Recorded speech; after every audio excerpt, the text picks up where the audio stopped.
दक्षिण कश्मीर के शोपियां जिले में तेज ओलावृष्टि, तेज हवाओं और खराब मौसम ने सेब बागानों को भारी नुकसान पहुंचाया। चांगुड, ओडू, डोरू, कीगाम, डोमपुरा, नैनगुड, कलमपोरा और दामदोरा सहित कई क्षेत्रों में खड़ी फसल बुरी तरह प्रभावित हुई। बागवानों के मुताबिक लगभग 95% तक सेब की फसल को नुकसान हुआ, जिससे किसानों की आर्थिक स्थिति पर गंभीर संकट पैदा हो गया है। किसानों ने कहा कि उनका पूरा जीवन यापन सेब उत्पादन पर निर्भर है, जो हर वर्ष अक्टूबर-नवंबर में बाजार में आता है। लेकिन इस प्राकृतिक आपदा ने उनकी उम्मीदों पर पानी फेर दिया। प्रभावित किसानों ने सरकार से तत्काल राहत, केसीसी ऋण माफी और विस्तृत सर्वे कर मुआवजा देने की मांग की है। इस बीच शोपियां के उपायुक्त शिशिर गुप्ता और विधायक शबीर अहमद कूले ने प्रभावित क्षेत्रों का दौरा कर स्थिति का जायजा लिया और किसानों को हर संभव सहायता का आश्वासन दिया।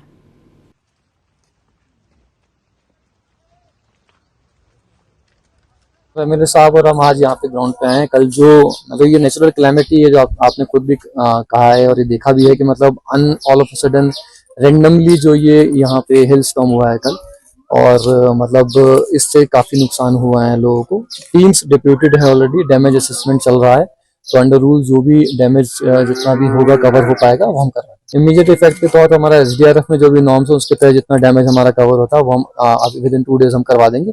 उसके अलावा जो भी पॉलिसी डिसीजन से रिलेटेड जो भी चीज होगी, यानी एमएलए साहब बेटर इक्विप्ड है वो चीज आंसर करने के लिए। देखिए, हमारे साथ जो इस वक्त डिप्टी कमिश्नर साहब भी आए, इन्हें पूरा दौरा किया हमारे साथ, तो इनने काम छोड़ के पूरे इलाके का दौरा किया कि कितना डैमेज हुआ है। लेकिन हमारा एक ही मानना है, हमने पहले इंश्योरेंस के लिए कहा था, लेकिन हम गवर्नमेंट से अब हमारा सेशन है उसमें आने वाला सेशन, और हम आज भी रिप्रेजेंटेशन करेंगे डीसी साहब से भी और गवर्नमेंट से भी कि हमें अब सिर्फ अब इंश्योरेंस की बात हम नहीं करेंगे, हमें नेट सिस्टम हर जगह दिया जाए, जिस तरह हिमाचल में है सब्सिडी पे दिया जाए। और इसके बगैर आजकल जितना अब नॉर्मलिटी होती है क्लाइमेट में, तो हमारा नेट सिस्टम के बगैर हमारा अब कोई चारा नहीं है। तो मैं गवर्नमेंट से भी डिमांड करूंगा, इनसे भी मैं डीसी साहब से मैं गुजारिश करूंगा, वो भी लिखे, हम भी करेंगे इसमें थोड़ा सा पहल कि हर किसी, चाहे ट्रेडिशनल ऑर्चर्ड हो या नॉन ट्रेडिशनल हो, इसमें सब्सिडी नेटिंग पे होनी चाहिए। परसों एफआईआर भी हो गया है, तो law will take its own course. काम हो रहा है, पहले नहीं होता था, अब तो होता है। परसों ही उन्होंने दवाई जो ली उसका एफआईआर कॉपी मुझे पहुंची है, तो government is seriously on it.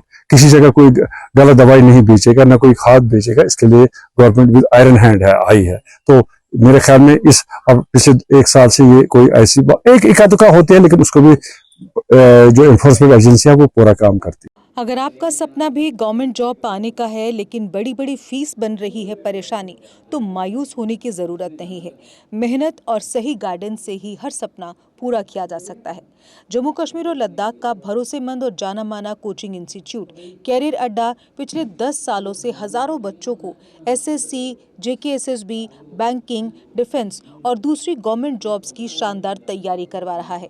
सबसे खास बात यह है कि यहाँ बच्चों को बेहतरीन गाइडेंस के साथ ऐसी तैयारी करवाई जाती है जिससे उनका सिलेक्शन आसान हो सके, वो भी बिना किसी ट्यूशन फीस के। यानी यहाँ आपको मिलेगी फ्री कोचिंग। कैरियर अड्डा में सिर्फ क्लासेस ही नहीं, बल्कि हर एग्जाम को क्रैक करने के लिए शानदार मॉक टेस्ट सीरीज भी उपलब्ध करवाई जा रही हैं, जो बच्चों की तैयारी को और मजबूत बनाती हैं।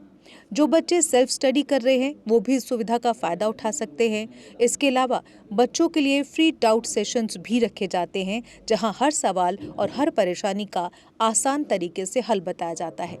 कैरियर अड्डा की मेहनत और बेहतरीन टीचिंग का नतीजा है कि आज 3500 से ज़्यादा बच्चे किसी न किसी सरकारी नौकरी में अपनी खिदमत अंजाम दे रहे हैं। अगर आपका भी सपना 2026-27 में गवर्नमेंट जॉब हासिल करने का है, तो देर किस बात की। आज ही जुड़िए कैरियर अड्डा इंस्टीट्यूट के साथ और अपने सुनहरे मुस्तकबिल की शुरुआत कीजिए। हमारा पता है कैरियर अड्डा इंस्टीट्यूट, नियर गुरुद्वारा, रिहाड़ी चुंगी, जम्मू।